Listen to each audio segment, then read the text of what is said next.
What's up, folks? This is Brian from Soulful Fitness, and thank you for tuning in on this snippet. What you're witnessing right here is Linda and Mariska figuring out a fresh sequence. And in this snippet, I want to try to explain how we build up riffs and routines. The sequence they're trying to figure out consists of different little riffs put together.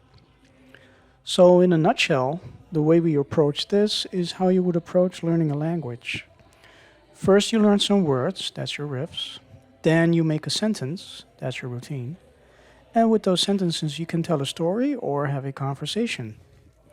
And a conversation would be the equivalent of a free flow dance, and the story would correspond with a fixed choreography. Each separate riff is practiced as an isolated drill before it becomes part of a sequence. And it's mostly these isolated drills that you will see in our snippets. When I continue on an analogy of learning a language, the words I use have letters that come from an alphabet. And that alphabet is what I refer to as the first form, which is basically a bilateral sequence of 8 counts on each side, that's left and right, and contains the most basic moves you can think of on roller skates, along with some underlying principles. What the girls are doing right here is practicing the turn in an isolated drill.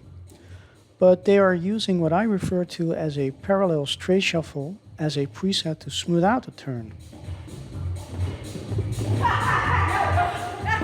It takes a while before you can really put some power and flair into it. But the girls are doing awesome, even though Mariska is starting to get a little dizzy from the short turns. So let's wind things down and go to the very first element of the first form, because that's where we're going to add some layers to the sequence that I want to highlight here. So I refer to this as a soul step, basically touching down the floor with one wheel and specifically using the edges of the wheel. As I change the camera angle, you can have a better look at how the edges of only one wheel is briefly placed on the floor. Now that I've picked a foundation on which to build, I always consider 3 elements, and let's see if I can explain them with pulling up some notes. So let's see what we got. First thing I want to mention is form, because that's where it all starts. Learning a technique or a sequence is about control, total body coherence, and proper form limits your chance of sustaining injury. And is right at the start where you learn different variations of the same move or technique. Then we have function. So everything you do should be absolutely conducive to your goals. And whatever it is that you do, it's meant to expand your potential, maximize your benefits, and stay injury-free. And by practicing proper form, you're basically establishing an efficient motor pattern on which you stack your layers of movements and techniques. In the section flow is where you have your goals. So you want to be a smooth operator, right? You want to have fluent transitions, and you don't want to think about what your next move is going to be, but flow kind of thoughtless and just feel the groove. And when that happens, your flow will be funky and not so much clunky. And it's always more important, if not only important, how it feels and not how it looks. Well, that's my personal checklist as a trainer, so to speak. And preferably all training sessions should contain these elements. I always spend an enormous amount of time just sticking to the foundation and really zoom in on proper stance and correct foot placement and when and how to use the edges of your wheels constructively. There is so much to learn in that early phase, and in addition, ideas just pop up randomly, which you can use in variations or further down the road in any sequence, which makes the combinations basically endless.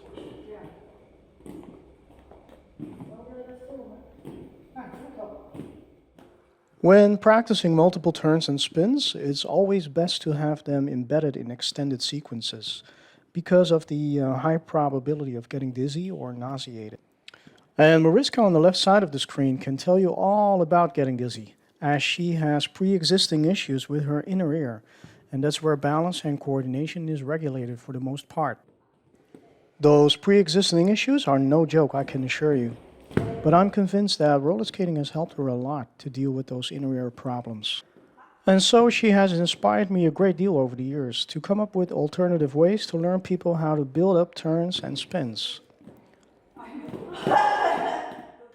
The first form, which you can see here displayed once again, has proven to be a great foundation on which to learn new stuff, be it riffs, routines, or explicit techniques. Start from what you know and then expand from there. And you will cut down drastically on learning time and adapt more efficiently to whatever it is that you want to master. And that is basically the whole thing about a good learning system or exercise program. It challenges you with good exercise selection, provides intractable progression, and keeps you motivated and excited to do more. Now I'm going to roll the tape and have you enjoy the end of this footage where you can see the awesome improvements of Linda Mariska getting down with this royal house hustle. Thank you for watching, stay safe and make it funky.